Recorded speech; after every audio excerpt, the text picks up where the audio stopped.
찬송가 390장 찬송하시겠습니다. 390장입니다.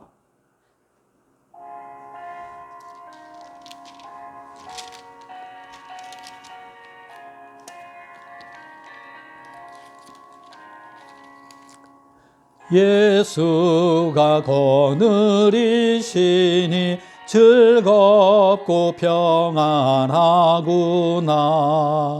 주야에 자고 깨는 것 예수가 거느리시네.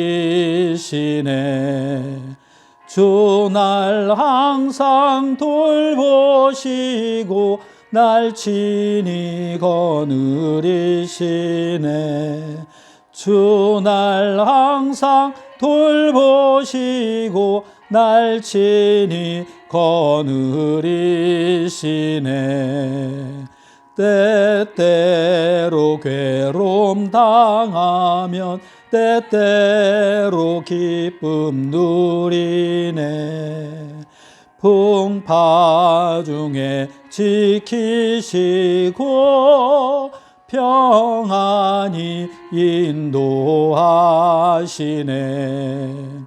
주 날 항상 돌보시고 날 친히 거느리시네.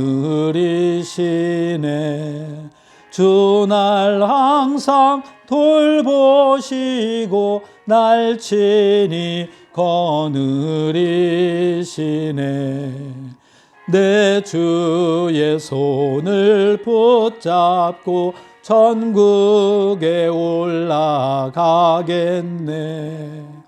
괴로우나 즐거우나 예수가 거느리시네.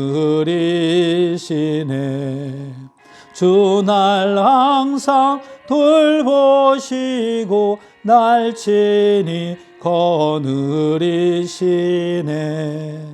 주 날 항상 돌보시고 날 친히 거느리시네. 이 세상 이별할 때에 마귀의 권세 이기네. 천국에 가는 그 길도 예수가 거느리시네. 주 날 항상 돌보시고 날 친히 거느리시네. 주 날 항상 돌보시고 날 친히 거느리시네.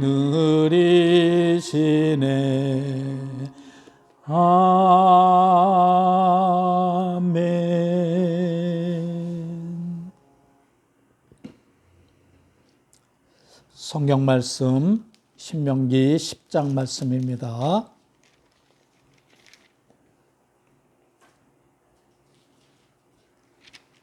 신명기 10장 말씀.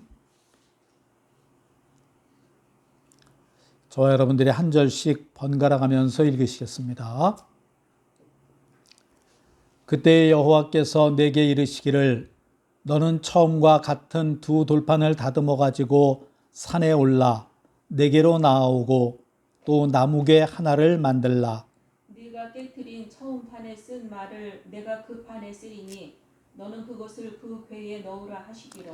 내가 조각목으로 궤를 만들고 처음 것과 같은 돌판 둘을 다듬어 손에 들고 산에 오르매 여호와께서 그 총회 날에 산 위 불 가운데에서 너희에게 이르신 십계명을 처음과 같이 그 판에 쓰시고 그것을 내게 주시기로. 내가 돌이켜 산에서 내려와서 여호와께서 내게 명령하신 대로 그 판을 내가 만든 궤에 넣었더니 지금까지 있느니라. 이스라엘 자손이 부에롯 분의 야간에서 길을 떠나 모세라에 이르러 아론이 거기서 죽어 장사되었고 그의 아들 엘르아살이 그를 이어 제사장의 직임을 행하였으며 또 거기를 떠나 굿고다에 이르고 굿고다를 떠나 욤바다에 이른즉 그 땅에는 시내가 많았으며 그때에 여호와께서 레위 지파를 구별하여 여호와의 언약궤를 매게 하며 여호와 앞에 서서 그를 섬기며 또 여호와의 이름으로 축복하게 하였으니 그 일은 오늘까지 이르느니라. 그러므로 레위는 그의 형제 중에 분깃이 없으며 기업이 없고 네 하나님 여호와께서 그에게 말씀하심 같이 여호와가 그의 기업이시니라. 내가 처음과 같이 40주 40야를 산에 머물렀고 그때에도 여호와께서 내 말을 들으사 너를 차마 멸하지 아니하시고 여호와께서 내게 이르시되 일어나서 백성보다 먼저 길을 떠나라. 내가 그들에게 주리라고 그들의 조상들에게 맹세한 땅에 그들이 들어가서 그것을 차지하리라 하셨느니라. 이스라엘아 네 하나님 여호와께서 네게 요구하시는 것이 무엇이냐 곧 네 하나님 여호와를 경외하여 그의 모든 도를 행하고 그를 사랑하며 마음을 다하고 뜻을 다하여 네 하나님 여호와를 섬기고 내가 오늘 내 행복을 위하여 네게 명하는 여호와의 명령과 규례를 지킬 것이 아니냐. 하늘과 모든 하늘의 하늘과 땅과 그 위의 만물은 본래 네 하나님 여호와께 속한 것이로되 여호와께서 오직 내 조상들을 기뻐하시고 그들을 사랑하사 그들의 후손인 너희를 만민 중에서 택하셨음이 오늘과 같으니라. 그러므로 너희는 마음의 할례를 행하고 다시는 목을 굳게 하지 말라. 너희의 하나님 여호와는 신 가운데 신이시며 주 가운데 주시요 크고 능하시며 두려우신 하나님이시라. 사람을 외모로 보지 아니하시며 뇌물을 받지 아니하시고 고아와 과부를 위하여 정의를 행하시며 나그네를 사랑하여 그에게 떡과 옷을 주시나니 너희는 나그네를 사랑하라. 전에 너희도 애굽 땅에서 나그네 되었음이니라. 네 하나님 여호와를 경외하여 그를 섬기며 그에게 의지하고 그의 이름으로 맹세하라. 그는 내 찬송이시요 내 하나님이시라. 내 눈으로 본 이같이 크고 두려운 일을 너를 위하여 행하셨느니라. 애굽에 내려간 네 조상들이 겨우 70인이었으나 이제는 네 하나님 여호와께서 너를 하늘의 별같이 많게 하셨느니라. 아멘. 오늘도 이른 새벽 영상으로 함께 하시는 모든 성도님들께 하나님의 크신 은총이 함께 하시기를 축복합니다. 우리가 공부해서 남주나 하는 그런 말이 있습니다. 공부라고 하는 것 열심히 하면 일단 누구에게 가장 큰 유익이 있느냐 하면 공부를 하는 사람에게 가장 큰 유익이 있습니다. 다른 사람 위해서 우리가 공부하라는 말을 아마도 제일 많이 하는 게 부모님일 텐데 부모님 위해서 공부하라는 게 아니거든요.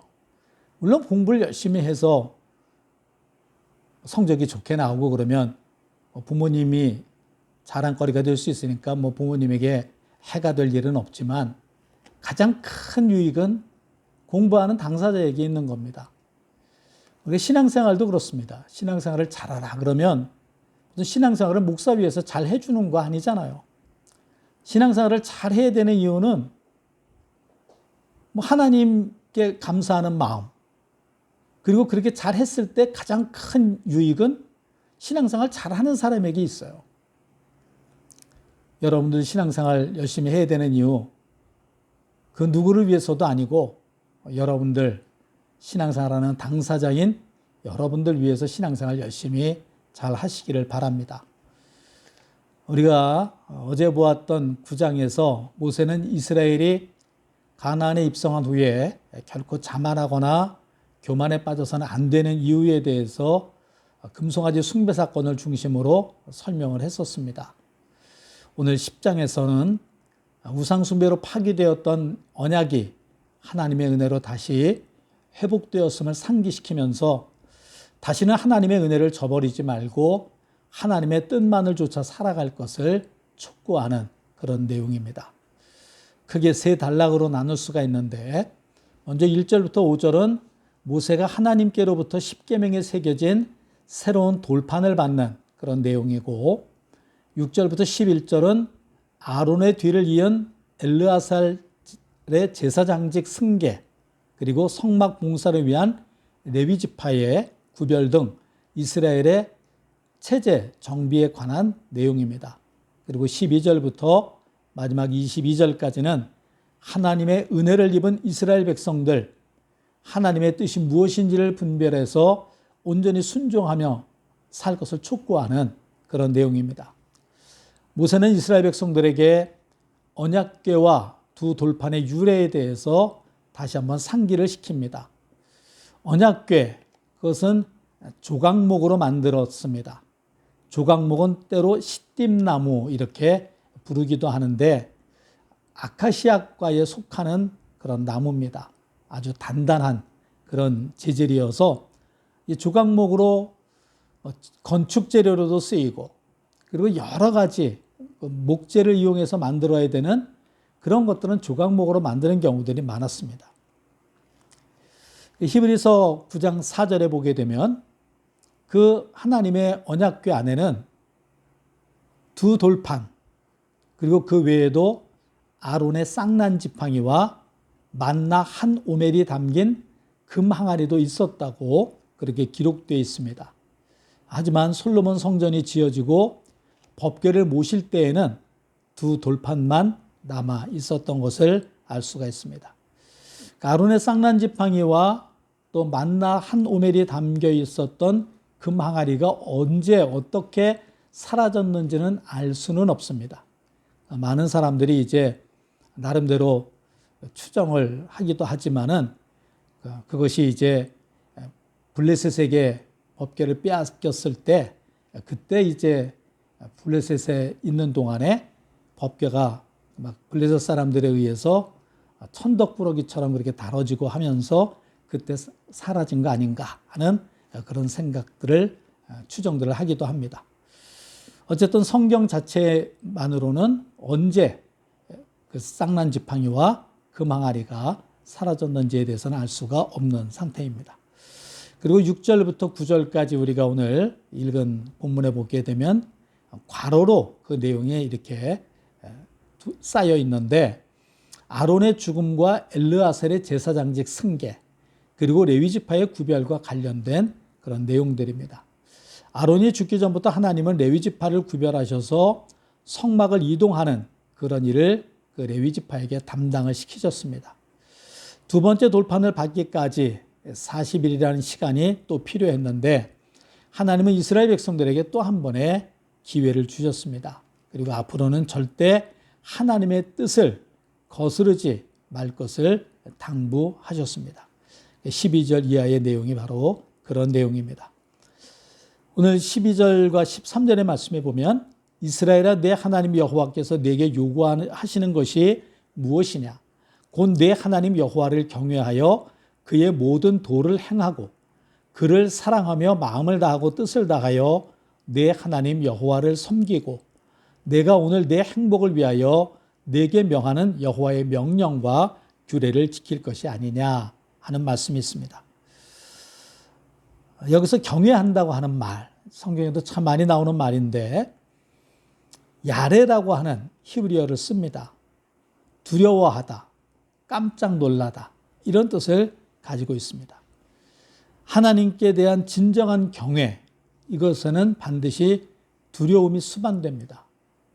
그러니까 하나님 앞에 잘못했을 때 우리가 하나님으로부터 크게 야단을 맞지 하는 그런 두려움이 담겨 있는 뜻의 말이 경외한다 하는 말 속에 담겨 있는 뜻입니다.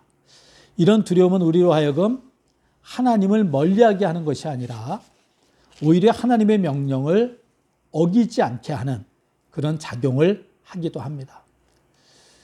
영국의 유명한 설교가로 알려져 있는 스펄전 목사님은 여호와를 경외하는 것과 관련해서 이런 말을 했습니다. 여호와를 경외하는 자는 여호와 외에 다른 무엇이든지 두려워하지 않는 자다. 그러니까 하나님을 경외하는 사람은 하나님을 두려워하지 하나님 외에 다른 어떤 것도 하나님만큼 두려워하지는 않는다 하는 그런 말을 했습니다. 또 12절 가운데 보면 그를 사랑하며 라고 그랬는데 또 20절에 보면 내 하나님 여호와를 경외하여 그를 섬기며 그에게 의지하고 그의 이름으로 맹세하라 그랬습니다. 히브리어에서 사랑이라고 하는 단어 여러 가지 뜻이 있어요. 바라다, 갈망하다, 애지중지하다, 즐거워하다, 다정스럽게 대하다, 이런 여러 가지 뜻이 있습니다. 우리가 하나님을 사랑하는 마음의 태도를 어떻게 가져야 하는가, 이것을 너무나도 잘 보여줍니다. 우리가 이미 앞에서 봤지만 신명기서 6장 5절 말씀에 보면 여호와를 사랑할 때 어떻게 사랑하라고 그랬냐면 너는 마음을 다하고 뜻을 다하고 힘을 다하여 내 하나님 여호와를 사랑하라 그랬습니다. 그렇게 사랑하라는 것은 전 인격적으로 생명을 바치듯이 온 힘을 다해서 사랑하라 하는 그런 뜻입니다. 하나님은 한 분이시고 유일하신 하나님이기 때문에 하나님의 백성은 오직 하나님만을 섬겨야 합니다. 그 외에 그 어떤 것도 섬겨서는 되지 않는다는 것입니다. 참으로 살아계신 하나님 여호와 하나님은 한 분이신 하나님이시기 때문에 그렇습니다. 12절 끝에 보게 되면 마음을 다하고 뜻을 다하여 내 하나님 여호와를 섬기고 하는 그런 말씀이 있는데 여기서 섬기다에 해당하는 히브리어가 아바드라고 하는 단어입니다. 숭배하다, 경배하다 이런 뜻을 가지고 있습니다. 우상에 대해서 쓸 때에는 숭배한다고 쓰고 하나님께 대해서 쓰일 때에는 경배한다고 그렇게 성경에 주로 표현들을 하고 있는 것을 볼 수가 있습니다. 종이 주인을 위해서 수고하고 봉사하듯이 성도들은 마땅히 하나님께 예배함으로 경배드림으로 하나님을 섬겨야 합니다. 또 13절에 보게 되면 내가 오늘 내 행복을 위하여 내게 명하는 여호와의 명령과 규례를 지킬 것이 아니냐 그랬는데 이것은 하나님을 사랑하고 섬기는 사람이라면 마땅히 해야 할 것이 있습니다. 그것은 하나님의 명령과 규례를 지켜 행하는 것입니다. 그런데 누구를 위해서 그렇게 하라고 했습니까? 하나님을 위해서입니까? 아닙니다. 13절에 보면 분명하게 그렇게 해야 하는 이유가 내 행복을 위하여예요.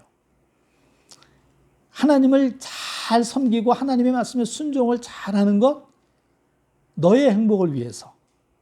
그렇게 순종을 잘한 사람, 하나님을 정말로 사랑하는 사람, 그렇게 사랑하고 순종하면 자기가 행복해진다는 거예요.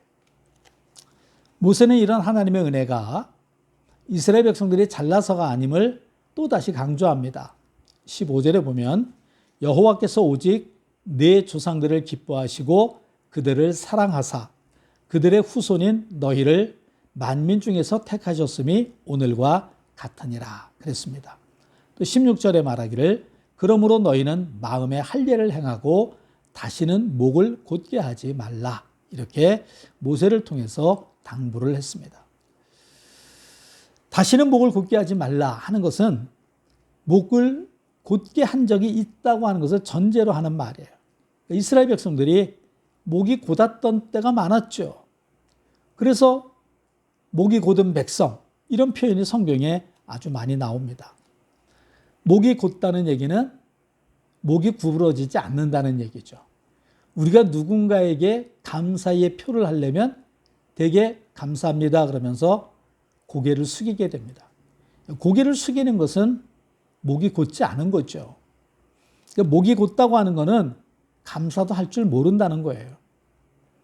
또 우리가 누구에게 잘못했다고 했을 때에도 역시 죄송합니다 그러면서 고개를 숙입니다. 결국 고개를 숙이지 않는다는 것은 자기의 잘못에 대해서도 인정하지 않는 경우를 얘기하는 거죠. 목이 곧다고 하는 것은 하나님께 대해서 감사하는 것이나 하나님이나 사람들 앞에 감사하지 않고 교만한 그런 모습을 나타내는 표현이라고 볼 수가 있는 것입니다. 모세는 하나님은 사람을 외모로 평가하시는 분이 아니시고 하나님은 뇌물에 의해서 구분 판단을 하시는 분도 아니심을 상기시킵니다. 17절에 기록된 내용입니다. 그리고 고아와 과부와 나그네를 사랑하셨던 여호와 하나님을 경외하고 오직 하나님만을 의지하며 살라고 이야기합니다. 18절부터 20절까지 기록된 내용입니다. 그리고 마지막 21절, 22절에서 크고 두려운 일을 행하신 하나님을 기억하면서 감사하며 찬송할 것을 권하면서 오늘 10장 내용을 맺고 있습니다. 오늘 이렇게 하나님의 은혜에 대해서 다시 한번 이스라엘 백성들에게 재차 감사하면서 순종하면서 살 것을 촉구하는 그런 내용의 말씀 가운데 새길 말씀으로 12절과 13절 두 절 말씀을 다 함께 한 목소리로 읽으시겠습니다. 12절, 13절 말씀입니다. 이스라엘아, 내 하나님 여호와께서 내게 요구하시는 것이 무엇이냐? 곧 내 하나님 여호와를 경외하여 그의 모든 도를 행하고 그를 사랑하며 마음을 다하고 뜻을 다하여 내 하나님 여호와를 섬기고 내가 오늘 내 행복을 위하여 내게 명하는 여호와의 명령과 규례를 지킬 것이 아니냐. 이미 앞에서도 12절, 13절에 대한 설명을 조금 자세하게 드리기도 했습니다. 다시 한번 여러분들이 이 12절과 13절의 말씀을 마음속에 잘 담으시고 오늘 하루를 살아가시면서도 이 말씀들을 되뇌이고 기억하시면서 사시기를 바랍니다. 오늘도 이 12절, 13절 말씀 우리가 정말 이렇게 기억을 해놓으면 은혜가 되는 말씀이고 또 우리의 신앙생활에도 큰 유익이 있는 말씀이니까 오늘은 특별히 여러분들이 12절, 13절 우리가 함께 읽는 것으로 끝내지 마시고 오늘은 가능하면 이 12절, 13절 말씀을 암송하셨으면 좋겠어요. 두 절 말씀이니까 또 우리가 우리의 눈에도 익고 또 귀에도 익은 그런 말씀이니까 꼭 암송하시고 마음판에 깊이 새기셔서 여러분들이 늘 이 말씀들을 되뇌이면서 믿음 안에서 승리하면서 살아가시는 여러분들 되시길 바랍니다. 오늘 모세를 통해서 하나님께서 분명하게 말씀하시기를 내 행복을 위하여 내게 명하는 여호와의 명령과 규례를 지킬 것이 아니냐 그랬습니다. 여러분들이 하나님의 명령과 규례를 잘 지켜 행하시면 반드시 행복해집니다. 오늘도 그런 행복을 누리면서 살아가시는 복된 하루 되시기를 주님의 이름으로 간절히 축원합니다. 기도하시겠습니다. 거룩하시고 자비로우신 만군의 주 여호와 하나님 은혜를 감사합니다. 오늘도 우리에게 귀한 말씀을 주심을 진심으로 감사를 드립니다. 우리가 때로는 신앙생활이 부담스러울 때도 있지만 신앙생활을 열심히 했을 때 또 하나님의 말씀을 온전히 지켜 행했을 때 그 모든 유익이 그렇게 살았던 자신에게 있음을 하나님은 모세를 통해서 분명하게 말씀하셨습니다. 이제 오늘 주신 말씀을 마음에 깊이 새기게 하시고 그래서 늘 우리가 하나님의 규례, 하나님의 법도를 온전히 지켜 행하는 자들 되게 하시고 그런 사람들 행복해진다고 분명하게 하나님께서 약속을 하셨으니 우리가 그 행복을 누리며 살아가는 거룩한 하나님의 자녀들이 되게 하옵소서. 오늘도 우리의 하루의 삶 가운데 하나님 함께 해주실 것을 믿사오며 예수님의 이름으로 간절히 기도드리옵나이다. 아멘. 하늘에 계신 우리 아버지여 이름이 거룩히 여김을 받으시오며 나라가 임하시오며 뜻이 하늘에서 이루어진 것 같이 땅에서도 이루어지이다. 오늘 우리에게 일용할 양식을 주시옵고 우리가 우리에게 죄 지은 자를 사하여 준 것 같이 우리 죄를 사하여 주시옵고 우리를 시험에 들게 하지 마시옵고 다만 악에서 구하시옵소서. 나라와 권세와 영광이 아버지께 영원히 싸움나이다. 아멘.